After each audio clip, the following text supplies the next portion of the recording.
Hi everybody, I'm Bill Sanders and this is Watch Art Sci, the art and science of watch collection. Today we're going to take a look at Damon's collection, and this is what I just saw as almost intuitively, I suppose, is a well-centered selection of watches in a collection. So let's take a look at it. The first watch is a Fortis PaceMatic chronograph. It's got an aviation look to it, the old Flieger kind of dial on it, with the chronograph buttons. Plus, it's got the four subdials, well, actually three subdials, and then it has a date on it. This is a nice little watch. It's got a ETA 7750 in it. And if you go to the Fortis site and you look at their watches, they tell you what's inside. And that I really like. I respect a watch company that does that rather than giving them some phony name. And the Spacematic, I couldn't find, they still have something called a Spacematic, but I couldn't find a Spacematic chronograph. They now have a sort of a newer line. This happens with every watch company. So this is the first one, and this is a good, sort of like a good daily beater kind of watch or just, a sports watch. It's a guy's sports watch. This is very much of a guy's collection. Now this next one is a Breitling nav timer Heritage. It's got an ETA 2892-A2. God knows what they call it. That's one thing about Breitling that drives me nuts. There's no reason for them to do it. I mean, here you've got a good-looking watch. You have a beautiful bracelet to it. And there's nothing wrong with an ETA 2892-A2. And if you look at Breitling's watches, the ones that are lower priced are generally ETA or Solida or something other than the Breitling manufactured movements. So it's not a stretch, okay? So it's all they would have to do is just say, this has got the ETA in it. We're not going to charge as much because it doesn't take us anywhere as much to produce it. And we're going to give you a good looking watch, and they've done that. And that's, like I said, but this is a nice one. When I used to fly, I just thought Breitling was the best watch in the world. And now all I got to do is just say what's in them. I think I'd make everybody happier. It's a good looking watch.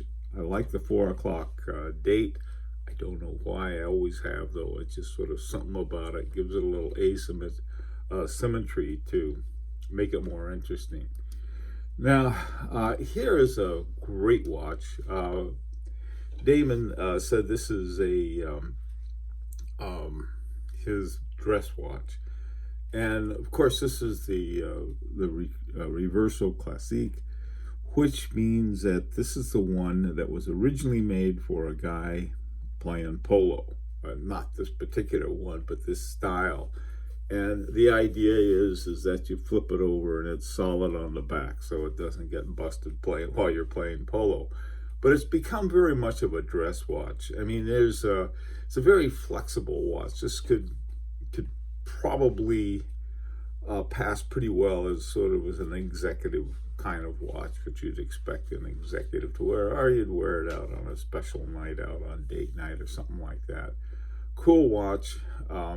One of those watches I think that would work pretty much in anybody's collection, but Damon uses that as a dress watch in relationship to all of the other ones, which are more of a sporty style of watch, even though this is the original sports watch. Irony.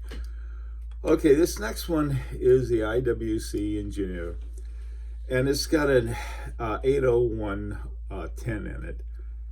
And IWC is one of those other problematic companies that uses ETAs and Solidas and then gives them some phony baloney name. Plus, they have their own movements. The 80110 is one of their own movements. That's great. Same complaint about IWC as I have about Breitling and Cartier and some of these other ones that use these names.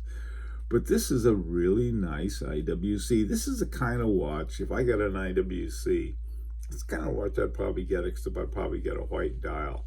Even though this dial is very clear, and it's what it does, it uses a guilloche on it that doesn't get in the way. Sometimes guilloches do, sometimes they don't. This one doesn't, and it looks really cool. It's just sort of a cool watch. It could be great for a lot of different things. You can wear this as a good office watch, and yet it's got a sporty look to it, so it's not, it's not a boring office watch. It's an interesting one. I like this one.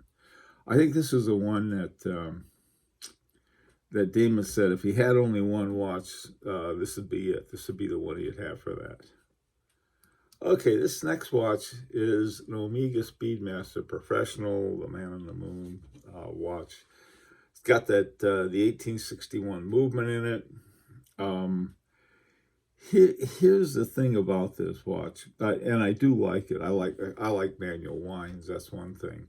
And Damon said, no, he wouldn't, just didn't wear it much and didn't think much of it. But after he had it for a while, it sort of grew on him, and he came to like it more. And I know exactly what he's talking about. I've had watches like that. I had to have it, and I got it, and I didn't wear it much. And then I sort of rediscovered it and said, well, this is really a pretty cool watch.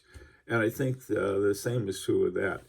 The Omega Speedmaster Professional that I like is not it's like the original Moon watch, except it has what they call a sapphire sandwich, that they have sapphire glass in the back and also on the dial. Anyway, this is a real classic watch, and it's a good looking one, and it either like it or you don't like it, but I think in the context of the other watches that Damon has, it fits in this collection very well. Now this final one is one of those the collection of problematic companies. Panerai Luminor Marina. It's got the caliber P9000 in it, which is an in-house 3-day automatic. Great kind of.